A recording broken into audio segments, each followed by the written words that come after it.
Bueno, buenos días una vez más.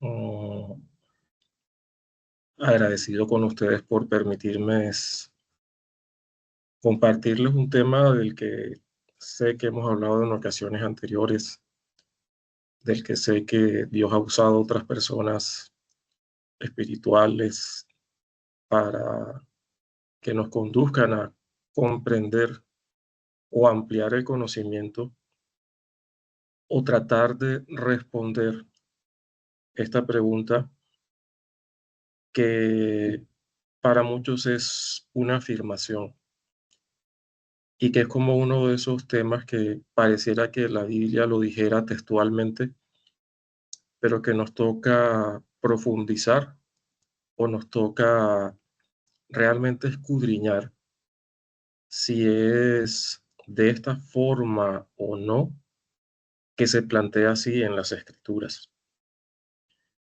Y quiero que leamos en Primera de Reyes, capítulo 18, en los versículos del 32 al 34, un pasaje que es uno de esos clásicos de la Biblia. Uno, como si fuera una canción, sería una canción atemporal. Sería una de esas canciones que trasciende generaciones. Y dice, luego cavó una zanja alrededor del altar con capacidad suficiente para 15 litros de agua. Estamos hablando, o está mencionando este pasaje a Elías, el profeta Elías. Apiló la leña sobre el altar, cortó el toro en pedazos y puso los pedazos sobre la madera. Luego dijo, llenen 4 jarras grandes con agua y echen el agua sobre la ofrenda y la leña. Una vez que lo hicieron, les dijo, háganlo de nuevo. Cuando terminaron, les dijo, háganlo por tercera vez. Así que hicieron lo que Elías le mandó a hacer, y el agua corría alrededor del altar, tanto que hasta colmó la zanja. Para contextualizar, estamos en esta porción de la historia en que Elías lanzó un reto muy seguro de lo que Dios iba a hacer en tiempos de una gran sequía y en tiempos de un algo diferente avivamiento, más bien un momento de oscuridad en la nación, porque mucha gente había dejado de seguir a Dios por seguir a Baal. Y esto gran parte influenciado por los líderes políticos de la época, algunos de forma permisiva y otras de forma muy directa. Y Elías los confrontó delante de gran parte de la nación, diciéndoles que colocaran su ofrenda, la de ellos, y que le rezaran a Baal para ver si era consumida esa ofrenda.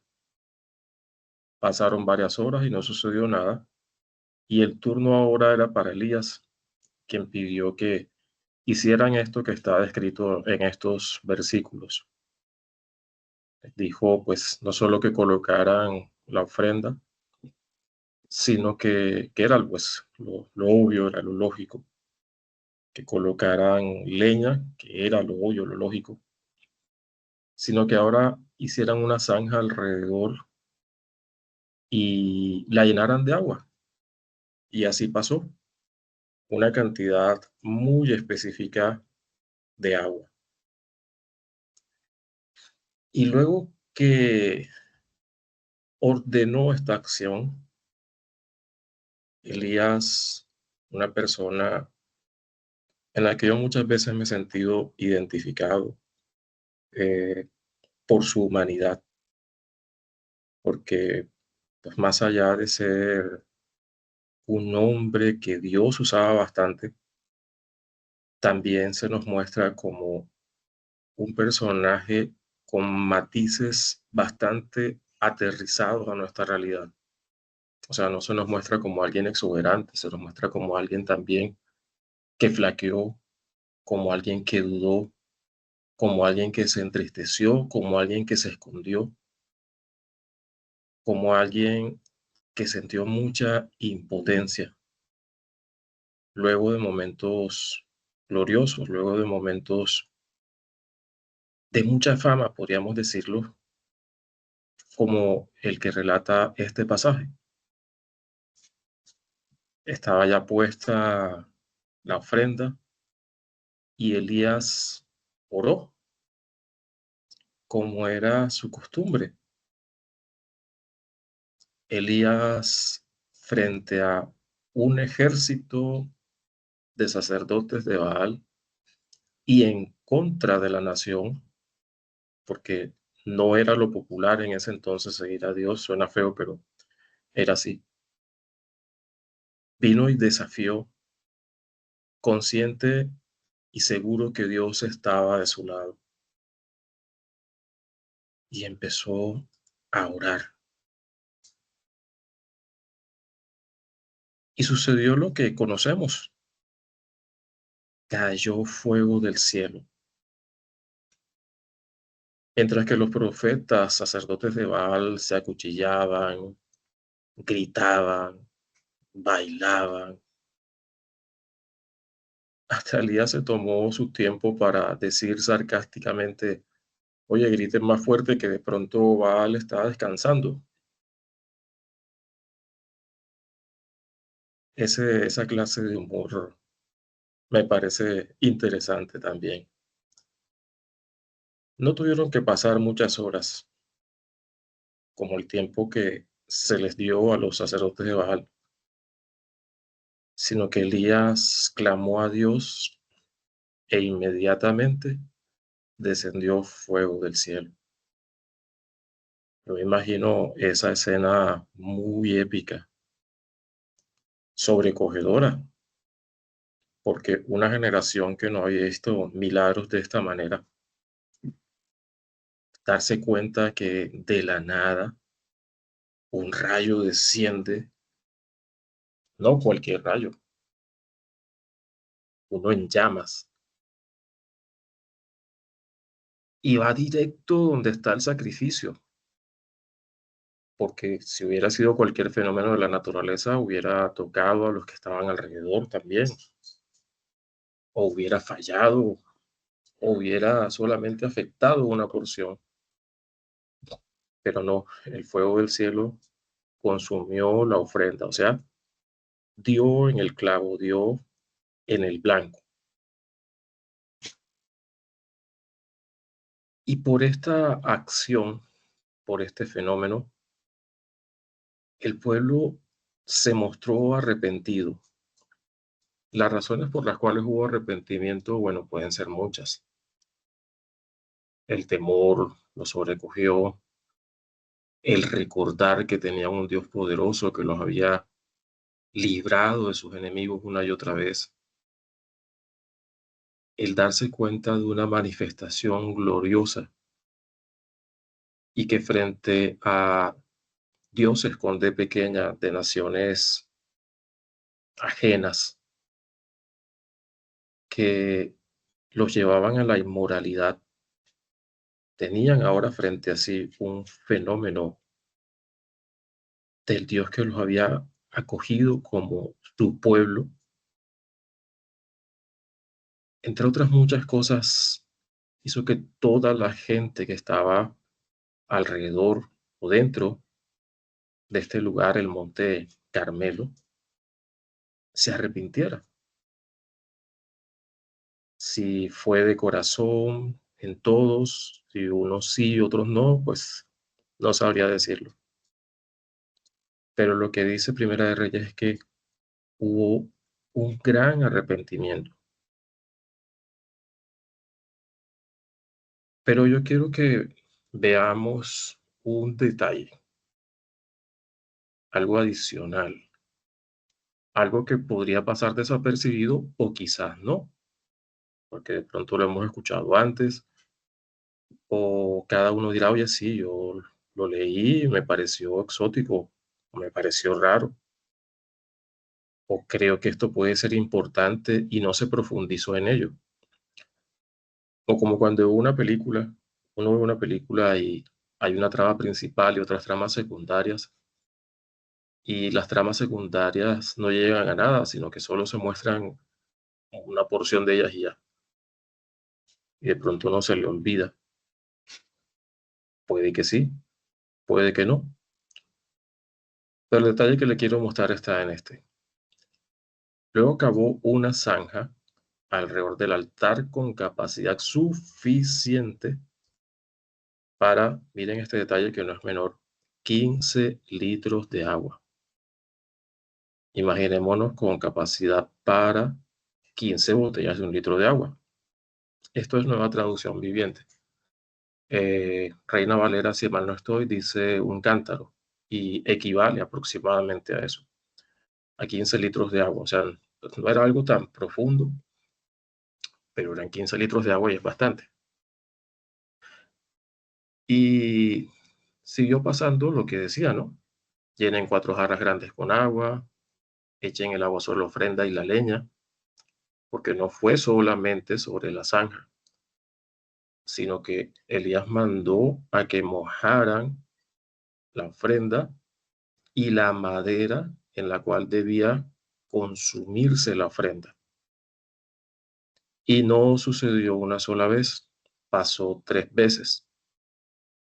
Entonces, si había capacidad para 15 litros de agua, se llenó y además arrojaron agua bastante sobre la ofrenda y la madera, pues fue una cantidad importante la que se utilizó. Cantidad importante de agua en un momento particular. Un sacrificio costoso, porque si bien el agua estaba democratizada en ese entonces, el agua de los pozos, de los manantiales, de las lagunas, del mar, no tenía precio. O sea, no tenía precio económico en general. Pero en tiempos de apretarse el cinturón, empezaba a cobrar valor monetario. Hubo un momento, por ejemplo, en que en la nación una cabeza de burro se vendía de forma costosa y la gente la compraba como para raspar el poquito de carne que podría tener o sancochar el hueso de la cabeza del burro, no sé. Un momento en que la gente compraba estiércol de aves para comer. O sea, cuando había crisis las cosas se encarecían. Y en el contexto histórico de cuando suceden estos acontecimientos, la nación llevaba varios años sin que lloviera. Naturalmente que si no llueve, difícilmente se llenan los estanques. Cuando un bien escasea, su valor se incrementa, aunque no costaba nada.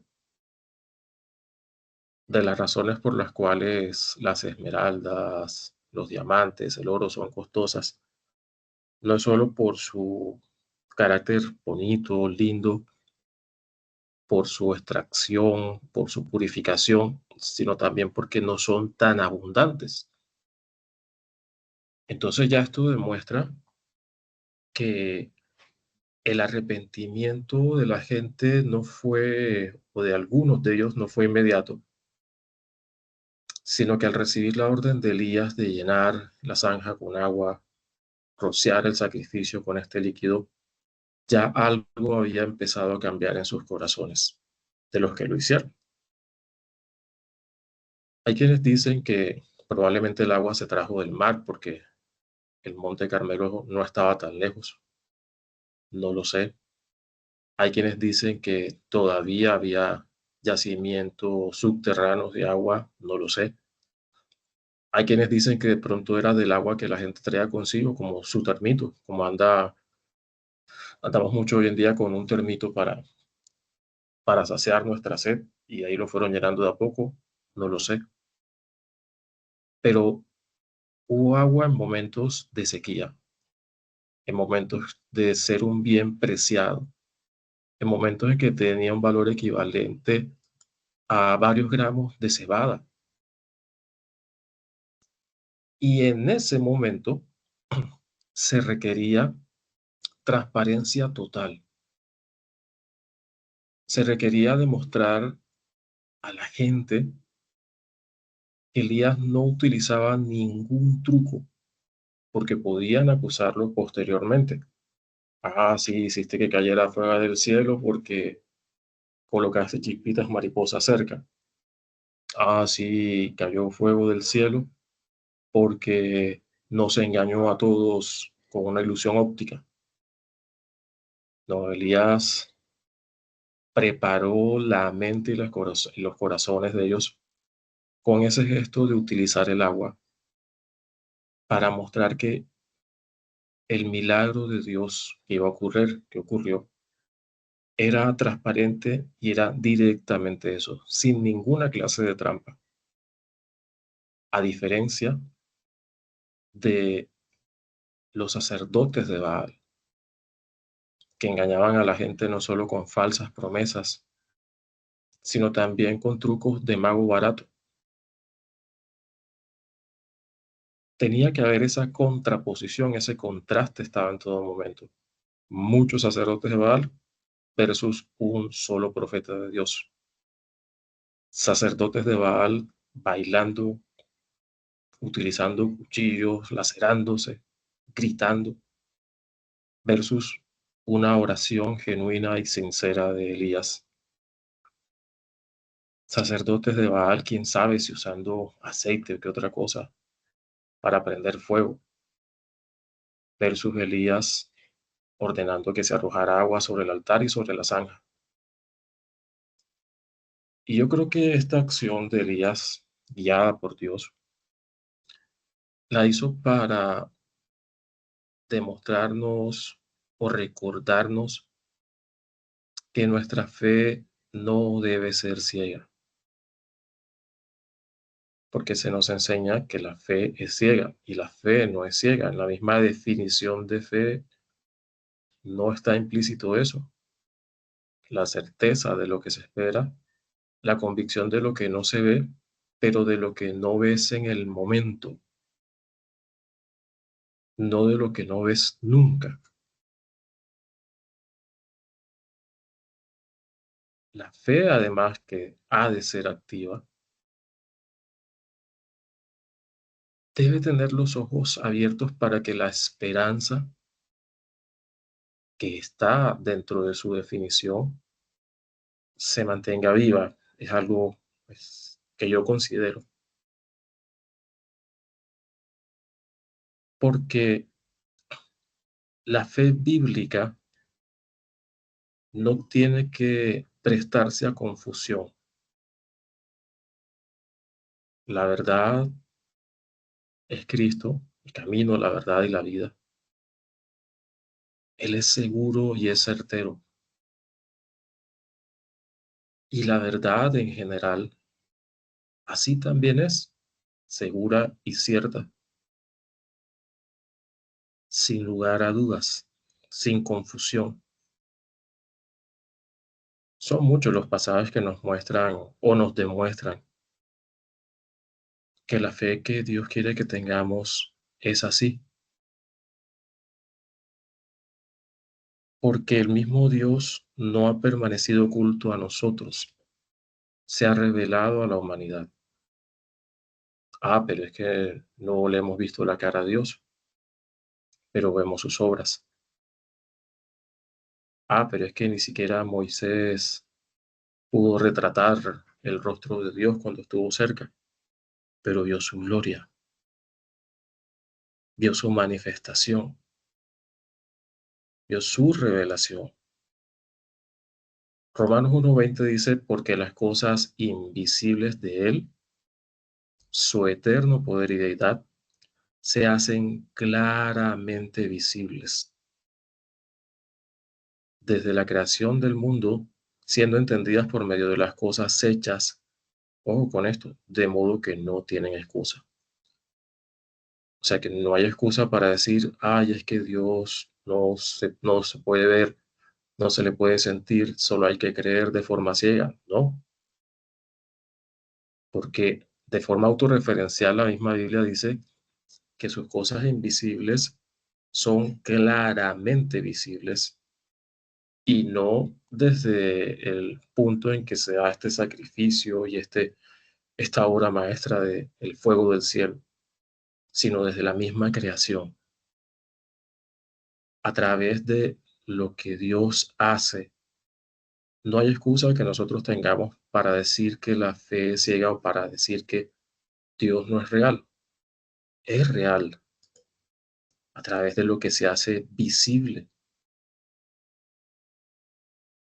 Y bueno, esta imagen puede ser exagerada,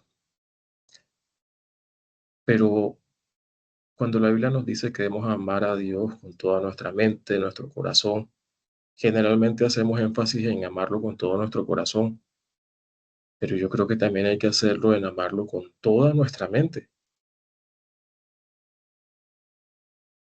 o sea, con un entendimiento que Él quiere que tengamos, que sobrepasa lo natural, porque los milagros son una expresión sobrenatural, pero son visibles. Y creo que todos los que estamos aquí reunidos hemos recibido un milagro de Dios. El hombre hace lo posible, Dios se encarga de lo imposible, pero no significa, por un lado, que tengamos que racionalizarlo todo. O sea, hay cosas que yo creo que al estar en la presencia de Dios es que las comprenderemos completamente. Pero si utilizamos nuestro discernimiento y nuestra mente que el mismo Dios nos dio, oye, la experiencia se vuelve como quien dice 360 grados. Lucas 10:20, aquel respondiendo dijo, amarás al Señor tu Dios. Aquel no es cualquiera, Jesús. Con todo tu corazón, con toda tu alma, con todas tus fuerzas y con toda tu mente, pensamientos y acciones, producto de los pensamientos, pues enfocadas en amarlo y a tu prójimo como a ti mismo. Y esto es cierto porque sé que estamos pasando algunos por ello. Muchas cosas no las entendemos inmediatamente.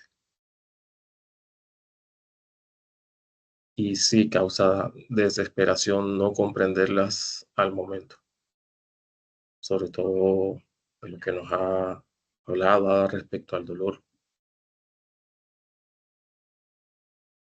Dios es quien tiene el dominio absoluto y tiene el control.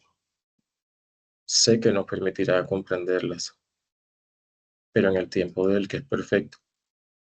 Pero saber que eso es válido, creo que nos ha de dar cierto alivio. Isaías 55, versículos 8 a 9 dice, porque mis pensamientos no son vuestros pensamientos, ni vuestros caminos mis caminos, dijo Jehová. La forma en que Él piensa no es como la que nosotros lo hacemos. Como son más altos los cielos que la tierra, así son mis caminos más altos que los de ustedes y mis pensamientos más que los suyos. Ya partiendo de ese punto, eh, creo que superaremos o nos insta a superar inseguridades,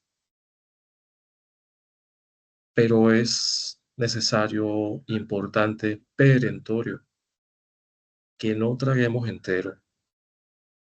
Y para ello hay que aprender permanentemente de las cosas de Dios. A los estudiantes de medicina les enseñamos a leer artículos científicos para que no les metan los dedos en la boca. O sea, darles herramientas que les sirvan a ellos no solo para investigar también, sino para que logren identificar cuando quieran meterles bolazos. Y si el pueblo de Dios tuviera esta visión de aprender permanentemente de Él, creo que sería un poquito más difícil que se infiltraran falsas doctrinas,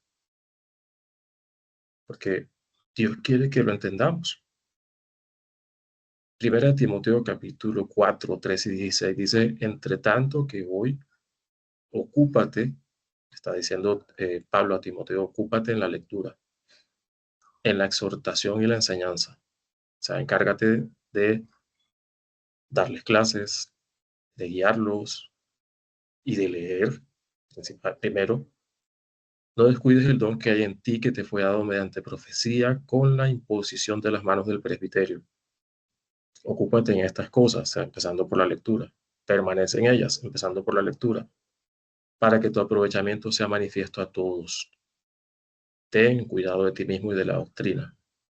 Persiste en ello, pues haciendo en esto, te salvarás a ti mismo y a los que te oyeren. Hay que investigar, hay que indagar. Pero retomando el episodio de Elías, veremos que había una gran sequía. Entonces, una pregunta natural es que si había sequía, ¿de dónde salió el agua? ¿De la que trajeron en sus termitos, del mar, de pozos profundos? ¿De dónde? Cualquiera que haya sido la fuente, eh, es una gran pregunta que, bueno, se responde con el hecho de que la trajeron. Pero ya por sí, eso era un milagro, porque se llenaron 4 jarras grandes con agua y la echaron sobre la zanja, sobre la ofrenda y la leña, y el agua corría. El agua no se quedó quieta, quizás estaba en una pendiente, un poquito inclinado, pero era bastante agua la que usaron, porque siempre hay agua, pero no para todos, especialmente para quienes creen firmemente en que lo que Dios promete, eso hace. Y nos invita una vez más a caminar sobre esas aguas. Y es importante que comprendamos que el mismo Dios se complace, sí, en que tengamos fe, pero no una fe ciega, una fe que sabe que Él quiere que lo entendamos. Jeremías 9:24, más alabes en esto el que se hubiere de alabar, en entenderme y conocerme, que yo soy Jehová, que hago misericordia, juicio y justicia en la tierra, porque estas cosas quiero, dice Jehová. Se refuerza la idea que Dios quiere que lo entendamos, sobre todo porque la mayor revelación, vimos ahorita que Dios se revela a nosotros desde la creación, y su mayor revelación es Jesús, y a través de Él quiere que lo veamos. Y aquel verbo fue hecho carne, dice Juan 1:14, y habitó entre nosotros. Y vimos su gloria, gloria como del unigénito del Padre, lleno de gracia y de verdad. Y espero que esta reflexión sea un alimento para la mente, para el alma, para el corazón, y que Dios nos bendiga grandemente.